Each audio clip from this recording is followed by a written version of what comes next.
बजे तक की चार्जिंग है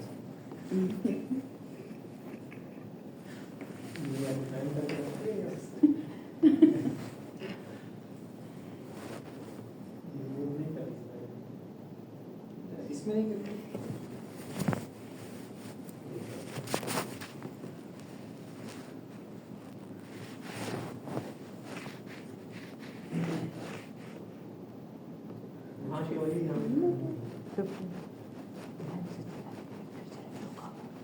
मैं नेक्स्ट करता हूँ आज पता चल गया वो भी समझा चुके हैं सारा। हाँ हेडिंग से तो वीकेंड पे छोड़ा हुआ था मतलब वीकेंड पे जैसे पूरा नाम जी अगर आप यहाँ पे भी उस पर भी अच्छा कर लिया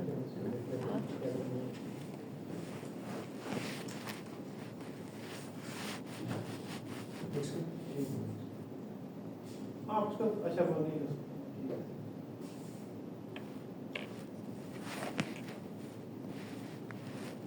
जी कुछ याद पड़ रहा है? अब आपको तो याद नहीं हो क्योंकि आपने लेक्चर लास्ट टाइम नहीं पढ़ा। सर मुझे तो वैसे ही हर चीज़ भूल जाती है। नहीं, आप मेरे नोटा देखे सर। आप तो मेरे कहते मैं नोट डाउन कर रहा ठीक है सर वो तो किया सर। हमने लास्ट टाइम लिटरेचर रिव्यू पढ़ा और लिटरेचर रिव्यू के अंदर हमने कहा कि हम डिफरेंट जो हमारे टॉपिक से रिलेटेड जितने भी आर्टिकल्स हैं वो डिस्कस करते हैं, बुक्स हो गई, वो आर्टिकल्स हो गए, वो कॉन्फ्रेंस प्रोसीडिंग्स हो गई, रिपोर्ट्स हो गई, थीसिस हो गए और इससे रिलेटेड जितने भी, ताकि हमारे जो सब्जेक्ट मैटर है, जो टॉपिक ऑफ इंटरेस्ट है, जो हमारे रिसर्च का टॉपिक है, उससे रिलेटेड जितने भी टर्म्स और वो स्पेसिफिकली नहीं है क्योंकि मैंने आपको कहा है कि हम तो फनल लाइक अप्रोच यूज करते हैं ताकि हमें जनरली कुछ मिले और फिर हम स्पेसिफिक कुछ अपने टॉपिक के साथ रिलेट करें। इंट्रोडक्शन में भी अगर आप देखें तो अभी जो आप देख रहे थे तो आप जनरली लिटरेचर में बेसिक अपना डिपेंडेंट डिस्क्राइब कर उसको जो है वो स्पेसिफाई करते हुए जो है वो अपने उस टॉपिक के साथ रिलेट करते हैं। अब क्वेश्चन आता है कि जो use and length of literature review varies based on the form research proposal dissertation और जनरल आर्टिकल, ये मैं आपको डिस्कस कर चुका हूँ। मैंने बताया था कि जो रिसर्च प्रपोजल होती है, ये जो डिसर्टेशन होता है, ये यूनिवर्सिटी टू यूनिवर्सिटी वेरी करता है, ठीक है। और हायर अच्छा जो पीएचडी की थी उसमें पर्टिकुलरली जो एचईसी है उसका क्राइटेरिया जो है हर कंट्री के अंदर अपना होता है कि 60,000 वर्ड्स होने चाहिए, 100,000 वर्ड्स होने चाहिए, ठीक है। और प्रपोजल का फिर विद इन यूनिवर्सिटी ये डिसाइड होता है कि प्रपोजल कितना होना चाहिए। अब आता है जनरल आर्टिकल का, तो ये भी अगेन वेरी करता है, यानी हर जर्नल की अपनी रिक्वायरमेंट होता है। कहीं पे आपको 6,000 वर्ड्स की रिक्वायरमेंट होता है कि मैक्सिमम 6,000 वर्ड्स का हो, ठीक है। कहीं पे होता है कि 8,000 वर्ड से ज्यादा नहीं होने चाहिए, किसी जगह पे 9,000 वर्ड से ज्यादा नहीं होना चाहिए, किसी जगह पे ये 10,000-12,000 तक भी जो है वो चला जाता है। जब हम किसी थीसिस से जो है वो अगर एक या दो पेपर हम एक्सट्रैक्ट करते हैं तो हम बहुत ज्यादा लिटरेचर उसमें लिख देते हैं, तो वो भी एक्सेप्ट हो जाता है। लेकिन ये जरूरी नहीं है कि कोई स्पेसिफिकली ये गाइडलाइन है कि लिटरेचर जो है वो इसके अंदर कितना होना चाहिए पर्टिकुलर आर्टिकल।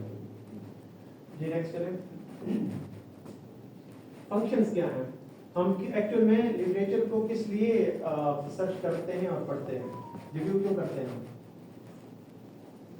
इसीलिए करते हैं कि हमने इनफैक्ट जो टॉपिक है, जिस टॉपिक ऑफ इंटरेस्ट के ऊपर ये जो हमें लग रहा है कि ये बहुत ही समझ लीजिए कि ये रिसर्च गैप है, ये करंट जनरेशन में भी इशू है जिसके ऊपर रिसर्च करना बड़ा जरूरी है, लेकिन वहां से पता चलेगा लिटरेचर से कि एक्चुअल में इसके ऊपर पहले कोई स्टडीज हुई है या नहीं हुई। अब यहाँ पे दो ओपिनियन है। एक ओपिनियन ये होती है कि अगर आपने कोई ऐसा टॉपिक जो है वो चूज किया है या ऐसा कोई फिनोमेना आपने चूज किया है या ऑब्जर्व किया है, अब आप उसका लिटरेचर पढ़ना चाहते हैं, पता चलता है कि इससे रिलेटेड कुछ भी अवेलेबल नहीं है, तो इसमें फिर दो रीजन हो सकती है। एक ये है कि आपका जो ऑब्जर्वेशन है वो सही नहीं है, मीन्स वैल्यूएबल ऑब्जर्वेशन नहीं है, ऑथेंटिक ऑब्जर्वेशन नहीं है, वैलिड नहीं है। वजह क्या है? क्योंकि जो ऑब्जर्वर है वो किस लेवल का इंडिविजुअल है, एक आम आदमी तो नहीं है। अगर तो कोई बहुत ही एक्सपीरियंस पर्सन होगा तो यकीनन उसकी ऑब्जर्वेशन जो है वो इंपॉर्टेंट होगी, फिर उसको एक्सप्लोर करना बनता है। अदरवाइज जब मैं और आप लेट से कर रहे होंगे कोई चीज़, हम ऑब्जर्व करते हैं और हम फिर उस पर जाते हैं लिटरेचर चेक करने के लिए, तो पता चलता है इससे रिलेटेड कोई चीज़ अवेलेबल ही नहीं है, कोई लिटरेचर, कोई आर्टिकल, कोई बुक, कोई थीसिस, कुछ भी इसके ऊपर मौजूद नहीं है, कोई मैगजीन नहीं है, कोई आर्टिकल नहीं है, ठीक है, या ब्लॉग्स नहीं है। तो फिर हम ये समझते हैं कि ये टॉपिक शायद इतना ना तो इंटरेस्टिंग है ना इतना इम्पोर्टेंट है। अदरवाइज अगर इतना इम्पोर्टेंट होता तो दुनिया में कहीं ना कहीं इसके ऊपर कुछ ना कुछ लिटरेचर अवेलेबल होगा। जिससे फिर हमें डायरेक्शन मिलती है कि यस इसके ऊपर काम करने की जरूरत है। अभी भी आप लोग जो रिसर्च आर्टिकल पढ़ रहे हैं तो हमने जो टॉपिक आइडेंटिफाई किए हैं तो हमने अपने एस्पेक्ट से हमने यानी मैंने जब आप लोग को ये असाइन किए थे तो मैंने कुछ आर्टिकल्स पहले पढ़े, लेटेस्ट आर्टिकल पढ़े इसी से रिलेटेड जो मेरे माइंड में था कि एआई से रिलेटेड जो है वो ग्रीन से रिलेटेड सस्टेनेबिलिटी से रिलेटेड जो लेटेस्ट टॉपिक है वो क्या हो सकते हैं। अब जब मैंने वो आइडेंटिफाई किया तो मैं उस दिन फाइल भी लेके आया था, आप लोगों को याद है 32 टॉपिक्स जो है वो मैंने आइडेंटिफाई किए, लिखे और फिर उसको ले आया। उसमें फिर मुझे लगा कि नहीं आप लोगों को ये जो है वो असाइन कर देता हूँ। तो अब जब आपने लिटरेचर पढ़ा है तो अब आपको अंदाजा हो रहा है, जैसे मैं अभी वो अमेरिकन स्टडी का जिक्र कर रहा था 2020 वाला, अब इससे हमें अंदाजा हो रहा है कि ये इंपॉर्टेंट है और इसके ऊपर रिसर्च जो है वो हो रही है। और लिटरेचर से एक तो ये पता चलता है, ये वेरीफाई हो जाता है कि यस जो हम टॉपिक पर रिसर्च कर रहे हैं कि कुछ ना कुछ उसके ऊपर ऑलरेडी अवेलेबल है, कहीं ना कहीं पहले से ये इनिशिएट हुआ हुआ है। एक तो ये होता है ना कि आपके पास इतना ज्यादा लिटरेचर आ जाए कि आप जो है वो सर्च बॉक्स में डालते हैं और उसके बाद आपको जो है वो थाउजेंड्स ऑफ पेजेस जो है वो आपको गूगल स्कॉलर देता है कि जी इतना लिटरेचर इसके ऊपर अवेलेबल है। लेकिन समटाइम ऐसे होता है कि आप 2 या 3 पेजेस पे जाते हैं, उसके बाद जो है वो गूगल स्कॉलर की डायरेक्टरी में जर्नल्स के पास इससे ज्यादा आर्टिकल नहीं होते। तो इसका मतलब है कि वो कंटेम्परेरी इशू है और अभी उसके ऊपर रिसर्च जो है वो होना स्टार्ट हुई है। इससे हमें हेल्प मिलती है और इससे हमें अपनी पोजीशन का पता चलता है कि हमें एग्जिस्टिंग नॉलेज जो है वो क्या सपोर्ट कर रहा है और हम जिस फिनोमेना के ऊपर काम कर रहे हैं वो इतना ऑथेंटिक, वैलिड है, वैल्यूएबल है, उसके ऊपर रिसर्च करने की जरूरत है नहीं है। The key studies on the topic are critically summarised. और फिर हम अब जो आप काम कर रहे हैं लिटरेचर का वो क्या कर रहे हैं, वो यही देख रहे हैं कि जो अच्छे जर्नल्स के अच्छे आर्टिकल्स हैं, अच्छे ऑथर ने लिखे हैं, तो हमारे फिनोमेना को किस तरीके से उन्होंने एक्सप्लेन किया है, जो जिस फिनोमेना को या जिस सब्जेक्ट मैटर को हम डिस्कस करने जा रहे हैं, क्या उन्होंने भी इसको डिस्कस जो किया है वो किन एस्पेक्ट से बात की है। अभी मैं आपको एचआर प्रैक्टिसेस की बात कर रहा था, तो एचआर प्रैक्टिसेस तो मल्टीपल होंगी ना। मैं बच्चों को एक एग्जांपल देता हूँ आमतौर के ऊपर, आप लोगों को भी मैंने एक दफा दी थी कि आप कहते हैं कि किसी कंपनी की सेल्स डिक्लाइन हो रही है, सिर्फ आपकी नजर में यही हो सकता है कि अगर आप एक कंपनी के सीईओ भी हैं या जनरल मैनेजर है तो आपको लगेगा कि अगर 10 डिपार्टमेंट हैं तो इन्हीं 10 डिपार्टमेंट्स की रिस्पॉन्सिबिलिटी है। कहीं सेल्स में प्रॉब्लम आ रहा होगा, कहीं मार्केटिंग में आ रहा होगा, कहीं फाइनेंस में आ रहा होगा, कहीं जो है वो प्रोडक्शन में आ रहा है, कहीं सप्लाई चेन में आ रहा है, तो सिर्फ मेरी जो नजर है वो सिर्फ इन्हीं डिपार्टमेंट्स तक।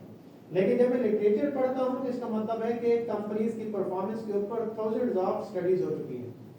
किसी ने 2 एस्पेक्ट बताया, किसी ने 3 बताया, किसी ने 4 बताया, तो पता चला कि मेरे ज़हन में ऐसे वेरिएबल या ऐसे फैक्टर्स नहीं थे जो मुझे लिटरेचर से पता चले हैं कि ये भी वेरिएबल हो सकता है आपकी सेल्स को डिक्लाइन करने में। तो यहाँ पर भी हमें क्रिटिकली ये पढ़ना होता है या रीड करना है या रिव्यू करना है कि इन पर्टिकुलर स्टडीज के अंदर जिस तरह आपने माइंड मैपिंग टीम पर की स्टडी जो है वो आइडेंटिफाई करने की अपने सब्जेक्ट मैटर से रिलेट कर रही है और वही स्टडीज जो है वो आप उनको पढ़ रहे हैं और देख रहे हैं कि हमारे साथ वो कहीं ना कहीं रिलेट कर रही है, तो फिर हमें उनकी समरी जो है, जो उसकी फाइंडिंग जो है, जो उसकी आउटकम है वो कहीं ना कहीं हमें रिपोर्ट करने की जरूरत है, ताकि मेरे इस जो फिनोमेना है जिसको मैं डिस्कस करने जा रहा हूँ इसको और सपोर्ट मिले कि इतना इंपॉर्टेंट है। You do not run the risk of reinventing the wheel। वो ये पहले भी बात बता चुका हूँ कि प्रपोजल तैयार हो जाए और पता चले बाद में कि इसके ऊपर डाटा अवेलेबल नहीं है। इसका मतलब है कि लिटरेचर पढ़ेंगे तो आपको ये डायरेक्शन मिलेगी कि ये प्राइमरी रिसर्च है, प्राइमरी डेटा यूज हुआ है, सेकेंडरी डेटा यूज हुआ है, प्राइमरी डेटा यूज हुआ है तो किस जो है वो क्वेश्चनियर जो है वो सेल्फ एडमिनिस्टर किए गए हैं, सर्वे हो सकता है, ओपन एंडेड क्वेश्चन हो सकते हैं, ठीक है, इंटरव्यूज कंडक्ट किए गए हैं, किन किन लोगों से किए गए हैं, क्या उन लोगों से इंफॉर्मेशन कलेक्ट करना या उनके इंटरव्यू कंडक्ट करना पॉसिबल है या नहीं है, ठीक है। ये जैसे मैंने आपको कहा है कि किसी ऐसी चीज के ऊपर आप स्टडी कर रहे हैं, जैसे हम सस्टेनेबिलिटी की बात करते हैं तो क्या हमारे पास वैसे कोड्स मौजूद हैं, रूल्स मौजूद हैं। अगर वो स्टडी किसी ऐसे डेवलप्ड नेशन के अंदर हुई है जहां पर सस्टेनेबिलिटी के या एनवायरमेंटल के जो है वो पॉलिसीज हैं और ऑर्गेनाइजेशंस को उसको फॉलो करना है, तो फिर वहां पर तो जो है वो रिसर्च का किसी ऑर्गेनाइजेशन के अंदर जाके रिस्पांस लेना तो आसान होता है, लेकिन यहाँ पर लोगों को मालूम ही नहीं है कि पूरी प्रैक्टिस ही नहीं हो रही। यहाँ पर जब प्रैक्टिस नहीं हो रही है तो मुझे रिस्पांस क्या मिलेगा। तो इसीलिए यहाँ लिटरेचर से पता चलता है कि जो मेथोडोलॉजी, जो डिजाइन, जो पॉपुलेशन, जो टाइप ऑफ डाटा है वो अवेलेबल है या नहीं है। मैं इसे कंटिन्यू अगर करना चाहूँ तो मैं कंटिन्यू अपने एनवायरनमेंट के अंदर कर सकता हूँ या नहीं कर सकता। अगर आपने इंट्रोडक्शन भी लिख दिया, लिटरेचर भी लिख दिया, मेथोडोलॉजी भी डिजाइन कर ली, पता चला कि डाटा इसका मेरे लिए एक्सेसिबल नहीं है, तो इसका मतलब है कि फिर मुझे दोबारा से अपना टॉपिक जो है वो रिविजिट करना पड़ेगा। क्वांटिटेटिव स्टडी में तो हम लिटरेचर में अपने वेरिएबल्स को डिस्कस करते हैं। डिस्कस इसमें जो आप इस तरह बता रहे हैं। इसलिए मैंने वो आपकी जो हेडिंग्स हैं वो इसीलिए एलिमिनेट करवाई है कि आप जो है वो उसको निकाल दें इसमें से, Specific ना हो। तो ताकि स्पेसिफिक ना हो, जनरल डिस्कशन हो, वेरी लेटेस्ट हो और आपके टॉपिक से रिलेट कर सके। So you are able to introduce relevant terminology and to define key terms used in your writing.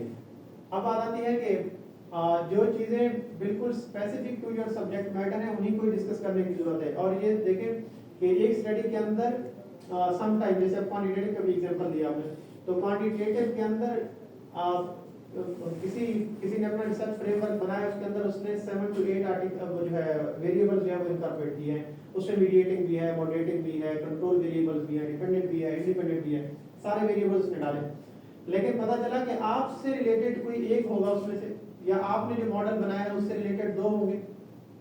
लेकिन अगर आप क्वालिटेटिव रिसर्च कर रहे हैं और कहा आप क्वालिटेटिव रिसर्च कर रहे हैं इस बात पे कि जो ह्यूमन रिसोर्स प्रैक्टिसेस हैं वो कितनी हैं और क्या हैं, इसका मतलब है कि किसी ने 2 लिखी होंगी, किसी ने 4 लिखी होंगी, किसी ने 6 लिखी होंगी। अब क्वालिटेटिव रिसर्च अगर आप एक्सप्लोर करने जा रहे हैं इसको, तो इसका मतलब है कि जितनी भी डिस्कस हुई है उन सबको इसलिए डिस्कस करना जरूरी है ताकि जब आपकी फाइंडिंग आए तो पता चले कि यूनिक आपने क्या एक्सप्लोर किया है और ऑलरेडी लिटरेचर के अंदर क्या मौजूद है, यानी जस्टिफाई हो जाएंगे ना। कहीं ऐसा ना हो कि आपने सारा आर्टिकल अपना लिटरेचर पढ़ा, उसमें से सपोज करते हैं करने के लिए कि human resource green nature and practices के जो प्रैक्टिसेस थी वो 20 आपने हाईलाइट कर रखे ये डिफरेंट आर्टिकल से। जब आपने अपने इंटरव्यूज से, अपनी रिसर्च के इंटरव्यू से इंटरव्यू किया तो पता चला आपने 50 जो है वो डिफरेंट प्रैक्टिसेस आपको पता चली है। लेकिन आपने कहा कि 20 तो पहले से मौजूद थी तो 30 और आगे, इसका मतलब ये जो 30 है ये तो बिल्कुल ही ये तो थ्योरी डेवलप हो गई, एक नई चीज हमारे पास आ गई जो पहले नहीं थी। लेकिन बाद में आपने एक आर्टिकल पढ़ा तो पता चला अच्छा ये 2 तो पहले भी लिखी हुई थी, पहले भी आर्टिकल में थी। फिर आपने और रिसर्च की, यानी अपना जो लिटरेचर है उसको पढ़ने को या रिव्यू को आपने और एक्सटेंड किया तो पता चला 5 और भी जो आपने आइडेंटिफाई कर रखे उससे रिलेटेड तो पहले भी लिटरेचर में मौजूद थे। तो आप अपनी जो यूनिकनेस है रिसर्च की उसको तब ही आइडेंटिफाई कर सकते हैं जब आपने बहुत एक्सटेंसिव लेवल का लिटरेचर पढ़ रखा होता है।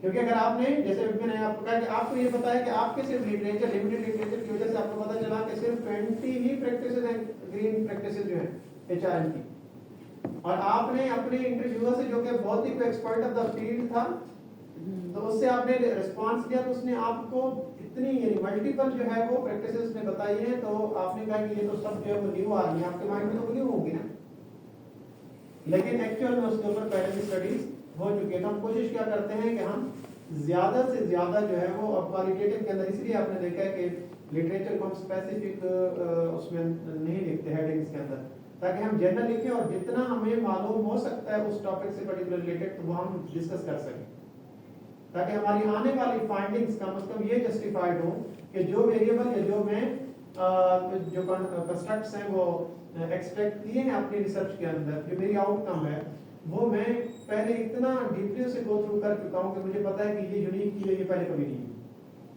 अदरवाइज क्या हो गया कि 5 वेरिएबल आपके नए आ गए, अब आपने एक एक वेरिएबल को उठा के उस स्कालर में डाला तो पता चला कि 10 साल पहले भी स्टडी हुई है इसके ऊपर, ये वेरिएबल पहले भी डिस्कस हुआ। आपने दूसरा वेरिएबल उठाया, उसको आपने डाला, पता चला कि तो 5 साल पहले इसके ऊपर स्टडीज हो चुकी हैं, उसके अंदर ये वेरिएबल डिस्कस हो चुका है, तो फिर आपकी तो उसमें यूनिकनेस जो है वो कहीं भी नजर नहीं आ रही, आपकी कोई थ्योरेटिकल जो कंट्रीब्यूशन है वो कहीं पे भी नजर नहीं आ रही। आपने कोई नया वेरिएबल जो एक्सप्लोरेटरी स्टडी का पर्पस है कि कोई नई चीज या नया आइडिया, कोई नई ऑब्जर्वेशन या नई फीलिंग या नया थॉट या कोई नई चीज आप लेके आ रहे हैं, तो वो तब ही आपको मालूम होगी जब आपका लिटरेचर एक्सटेंसिव लेवल का होगा। तो इसीलिए आप अपनी रिपोर्टिंग के अंदर मैक्सिमम लिटरेचर पढ़ते हैं उस टॉपिक से रिलेटेड, ताकि कोई चीज रह ना जाए, ताकि बाद में आपकी फाइंडिंग्स को अपने आप को जस्टिफाई ना करना पड़ेगा या दोबारा उसे रिसर्च ना करना पड़ेगा। भाई जो मेरे पास फाइंडिंग्स है कि कहीं ऑलरेडी पहले तो किसी लिटरेचर के अंदर मौजूद है या नहीं।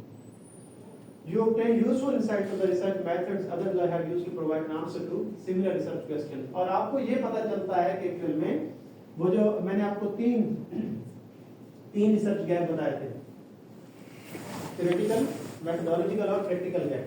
तो मेथोडोलॉजिकल गैप भी तभी फिल होगा जब आपने literature review, maximum literature review किया होगा।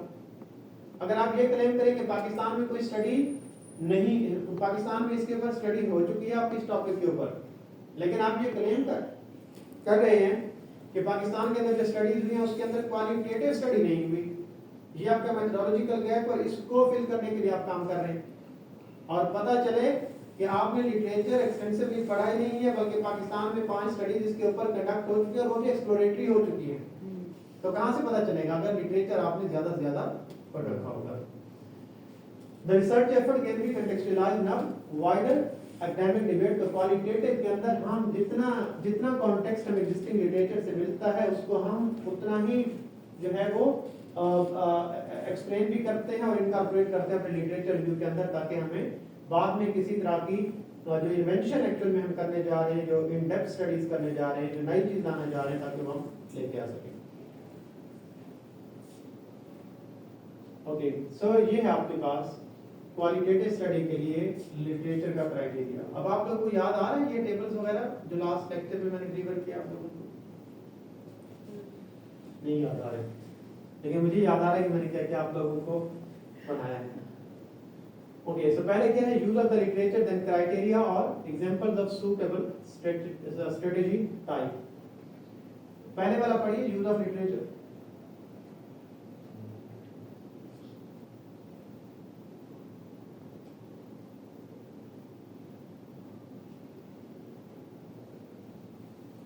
वो फ्रॉम नहीं है, दैट इज फॉर्म। हाँ, फ्रेम की प्रॉब्लम, हाँ फॉर्म या फ्रेम जैसे। अभी आपको मैं जो गाइड कर रहा था एंडिंग पैराग्राफ की, तो वो क्या चीज थी एक्चुअल में, वो आपको उस प्रॉब्लम को ही फ्रेम करने का बता रहा था कि भाई एग्जिस्टिंग स्टडी को बताओ कि इन्होंने फलाना भी कहा है, जो फाइंडिंग्स है वो इनकंसिस्टेंट है, वन थिंग। सेकंड थिंग क्या है कि एक्सप्लोरेटरी स्टडी नहीं हुई, चलो ये तो मेथोडोलॉजिकल एस्पेक्ट हो गया, लेकिन तीसरा ये है कि मल्टीपल स्टडीज ने ये रिकमेंड भी किया है। तो इंट्रोडक्शन के अंदर जो वो 3 गैप्स हैं, जो प्रॉब्लम है उसको सपोर्ट करने के लिए ही आप लिटरेचर जो है वो रिव्यू करते हैं। तो वहां पर आपको प्रॉब्लम फ्रेम करने के लिए या फॉर्म करने के लिए या क्रिएट करने के लिए, राइट करने के लिए लिटरेचर ही सपोर्ट करता है।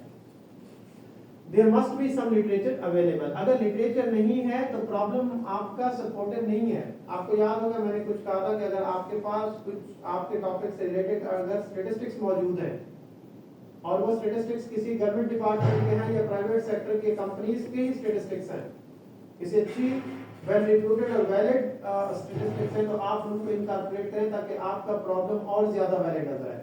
लेकिन वो जो स्टैटिस्टिक्स चाहे गवर्नमेंट की वेबसाइट्स पे हों, वो किसी रिपोर्ट के अंदर हो, तो वो सारा का सारा क्या कहलाता है, लिटरेचर ही कहलाता है ना। तो वहीं से आपका प्रॉब्लम जो है वो सही तरीके से फ्रेम हो रहा होगा। बात समझने की है कि हम अभी जो डिस्कस कर रहे हैं वो किस चीज की कर रहे हैं कि लिटरेचर जब हम पढ़ते हैं तो उस लिटरेचर का जो पर्पस है, वो लिटरेचर हमें कहां सपोर्ट करता है। प्रॉब्लम को फ्रेम करने के लिए लिटरेचर जो है वो हमें सपोर्ट करता है। There must be some literature available। अभी आप लोगों ने बताया है एनवायरनमेंट का चेंज जो है, उसमें आपने ये लिखा है कि पाकिस्तान के अंदर जो है वो ग्रीन नेचर की आप बात कर रहे हैं, तो आपने ये बात अपने प्रॉब्लम के अंदर फ्रेम की है कि हमारे यहाँ जो डिस्ट्रक्शन हुई है फ्लड की वजह से, वो किस वजह से हुई है। ये आप लोगों ने अपने इंट्रोडक्शन में जिक्र नहीं किया, लेकिन एक्चुअल में वही इसलिए क्योंकि लिटरेचर उससे रिलेटेड पढ़ते तो ही आपको पता चलता कि वो भी एक बहुत मेजर कंपोनेंट है जो आपकी इस रिसर्च स्टडी को जो है वो सपोर्ट करता है कि हम बिलियंस ऑफ डॉलर का लॉस कर रहे हैं। किस वजह से कर रहे हैं, क्योंकि अगरचे कुछ और कंट्रीज इसमें कंट्रीब्यूट कर रहे हैं, एनवायरनमेंट को अफेक्ट कर रहे हैं और हम खुद भी कर रहे हैं, और उसका हमें इसकी कितनी डिस्ट्रक्शन हो रही है। तो इससे ये ऑटोमेटिकली डायरेक्शन दी जाती है कि एक्चुअल में फिर अगर एक सिर्फ एचआरएम के अंदर भी ग्रीन प्रैक्टिसेस की जा रही है तो ये बहुत अच्छी बात है। क्यों? क्योंकि जो लॉस हम बेयर कर रहे हैं वो बहुत बड़ा है, इसीलिए उसके ऊपर रिसर्च करना जरूरी है और फिर ताकि कोई पॉलिसी फॉर्मुलेट की जा सके। the typical literature is used in all qualitative studies regardless of type. अच्छा, जो लिटरेचर है हम क्वालिटेटिव हो या क्वांटिटेटिव के अंदर दोनों के अंदर यूज करते हैं ना, यानी लिटरेचर के बगैर हम जस्टिफाइड नहीं होते। अभी मैंने आपको एक बताया है कि आपने जो पैराग्राफ लिखा है वो जस्टिफाइड और वैलिड इसलिए नहीं है, लेकिन क्योंकि मुझे आपकी प्रोफाइल बताएगी कि अगर आपने ये कमेंट किया है या आपकी रिकमेंडेशन है या आपकी जजमेंट है तो फिर तो मैं मान लेता हूँ। लेकिन अगर किसी और ने ये बात की और उसी की बात को अपनी बात बना रहे हैं तो ये बात सही नहीं, आप उसको एक्नॉलेज करें ताकि मुझे भी पता चले कि वो एक ऐसा फिलोसोफर है जिसने इतनी जबरदस्त बात की है और आपने उसको साइड भी किया, उसको रेफर भी किया। ओके, और हम फिर इसमें क्या करते हैं कि हम इस चीज से कि क्वालिटेटिव है या क्वांटिटेटिव हम रिसर्च यूज करते हैं, लिटरेचर हमें दोनों जगह पे यूटिलाइज करना होता है ताकि हमें एक्चुअल में एक पाथ सा मिल रहा होता है हमारे उस सब्जेक्ट मैटर के हवाले से कि एक्चुअल में इससे रिलेटेड क्या क्या चीजें हैं। स्नोबॉल की तरह हमें डिफरेंट फैक्टर जो है वो उसी के साथ साथ में मिल रहे होते हैं। The literature is presented in a separate section as a review of the literature. So, okay, this approach is often acceptable to an audience most familiar with the traditional post-procedure approach to literature review. अच्छा, ये common approach है हमारे खास तौर के ऊपर हमारे जो डिसिप्लिन है उसके अंदर। हम आपने देखा कि जितने भी आपने आर्टिकल्स पढ़े और आगे पढ़ेंगे भी सही है, पढ़ रहे होंगे तो आपको हमेशा लिटरेचर रिव्यू दूसरे चैप्टर में ही नजर आएगा और एज अ कंप्लीट चैप्टर नजर आएगा, जबकि इससे पहले या जो बाकी सोशियोलॉजी की, साइकोलॉजी की, एंथ्रोपोलॉजी की स्टडीज है तो उसके अंदर इंट्रोडक्शन के साथ भी लिटरेचर की जो है वो उसी इंट्रोडक्शन के अंदर ही जो है लिटरेचर भी एक्सप्लेन करते हैं। This approach is used with those studies implying a strong theory and literature background at the beginning of a study such as ethnographies and critical theory studies. तो वो जो अभी आपको हवाला दिया है कि हमारे यहाँ तो अब ये सेपरेट चैप्टर या सेपरेट सेक्शन बन गया, लेकिन इनके यहाँ जो है वो अभी भी उसी तरीके से एज अ थ्योरी के तौर के ऊपर जो है वो सपोर्ट किया जा रहा है अपने टॉपिक को। The literature is presented in the study at the end it becomes a basis for comparing and contrasting findings of the qualitative study. अभी क्या बताया था आपको, अभी भी आपको जिक्र किया है कि जो आपकी फाइंडिंग्स आएंगी आपके इंटरव्यू से, तो आप कैसे जस्टिफाई करेंगे कि ये फाइंडिंग सही है। क्वांटिटेटिव में तो आप लोग एमएस का थीसिस कर चुके हो ना जी, तो डिस्कशन में क्या लिखते थे, डिस्कशन चैप्टर के अंदर कुछ याद है? अपने रिजल्ट से रेफर करके जब हम बताते हैं, देखिए फाइंडिंग्स एंड डिस्कशन लिखते हैं चैप्टर 4 के अंदर, ऐसे ही लिखते हैं ना। तो फाइंडिंग्स तो ये होती कि मेरी रिसर्च ने कहा है कि जो हम ये कहते हैं कि ग्रीन एचआरएम प्रैक्टिसेस जो है वो सस्टेनेबिलिटी को प्रमोट करती है। आपकी फाइंडिंग ये आई है। अब आपकी ये जो बात है कि ये फाइंडिंग ये आई है तो मैं कैसे मान लूं कि ये फाइंडिंग सही है? बाकियों का भी डिस्कस करते हैं, बाकी स्टडी हम ये बताते हैं कि पास्ट में भी जिन लोगों ने स्टडीज की उनमें से ये वो लोग हैं जिन्होंने एक्चुअल में कहा है कि यस ये बात सही है कि ग्रीन एचआरएम प्रैक्टिसेस जो है वो प्रमोट करती है सस्टेनेबिलिटी को, तो वहां पर भी इसका यूजेज है लिटरेचर का।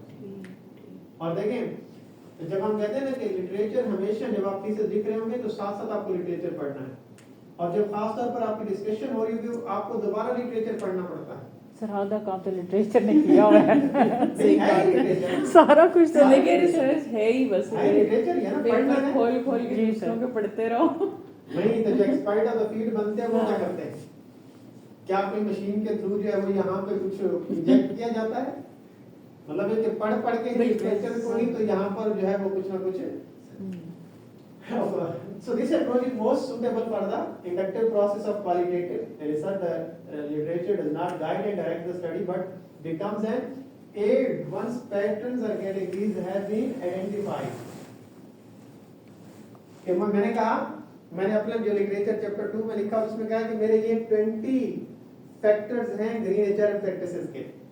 जब मैंने अपनी स्टडी के इंटरव्यू लिया तो वहां पता चला कि 50 हैं, तो ये जो 30 एक्स्ट्रा आ गए हैं मुझे अब इसको जस्टिफाई करना है कि यस इससे पहले किसी ने भी इसको एक्सप्लोर नहीं किया, किसी ने कभी डिस्कस नहीं किया इसको।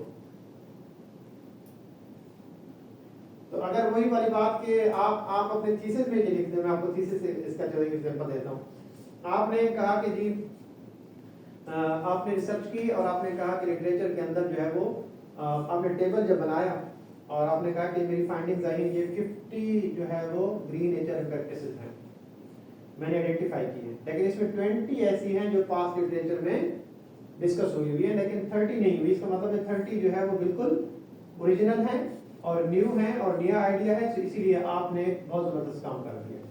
अब जो आपका रिव्यूअर होगा वो क्या करेगा, वो उन्हीं में से एक एक को उठा के सर्च करेगा, देखेगा कि आपने जो 21 लिखी है और कह रही है कि ये यूनिक है, इससे पहले इसके ऊपर रिसर्च नहीं हुई, ना तो क्वालिटेटिव ना क्वांटिटेटिव, इसका मतलब है कि ये तो आइडिया या ये थ्योरेटिकल डायमेंशंस पहले डिस्कस ही नहीं हुई, यानी as a construct, as a variable, as a category, as a theme, कुछ भी नाम दे दें, तो वो पहले डिस्कस नहीं हुआ। जब वो सर्च करते हैं तो पता चला ये तो पिछले 5 साल पहले भी डिस्कस हो चुका है, इसका मतलब है कि आपने लिटरेचर ही थॉरोली डिस्कस नहीं किया। तो यहाँ पर वो यही बात कर रहा है कि एक्चुअल में फिर आपको अपनी फाइंडिंग्स को या अपने थीम्स को या पैटर्न्स को जो आपने आइडेंटिफाई कर रखे हैं, जिसको हम वेरिएबल भी कहते हैं, कंस्ट्रक्ट भी कहते हैं, यहाँ तो हम कहते हैं ना कि पैटर्न्स है या कैटेगरीज है या थीम्स है, क्वालिटेटिव के अंदर वही पैटर्न या थीम हम बाद में इन्हीं को वेरिएबल कह रहे होते हैं ना, यही कंस्ट्रक्ट्स होते हैं। तो उन्हीं कंस्ट्रक्ट्स को लिटरेचर क्या करता है, सपोर्ट करता है कि जो आपने फिर यूनिक हमें आइडेंटिफाई करें, फिर उसके ऊपर बहुत केयरफुल होना पड़ता है कि क्योंकि मैं क्लेम कर रहा हूँ क्वालिटेटिव में, ये क्लेम करता हूँ कि ये 3-4 चीजें मुझे कहीं भी नजर नहीं है लिटरेचर में, तो तब ही मैं कहूँगा कि यस मेरी स्टडी की जो है वो ओरिजिनलिटी है।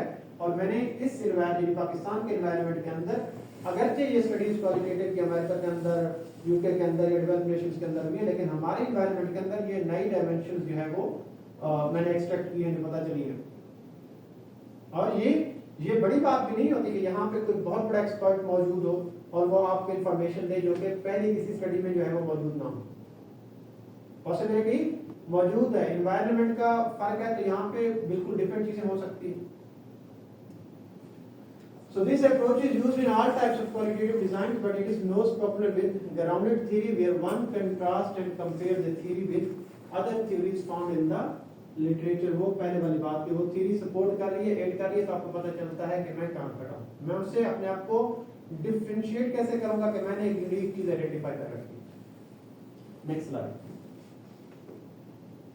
आप लोगों ने मुझे 7:15 का टाइम बताना है, हो गया? 6 ओके, क्योंकि मैंने डॉक्टर मोहम्मद से जो है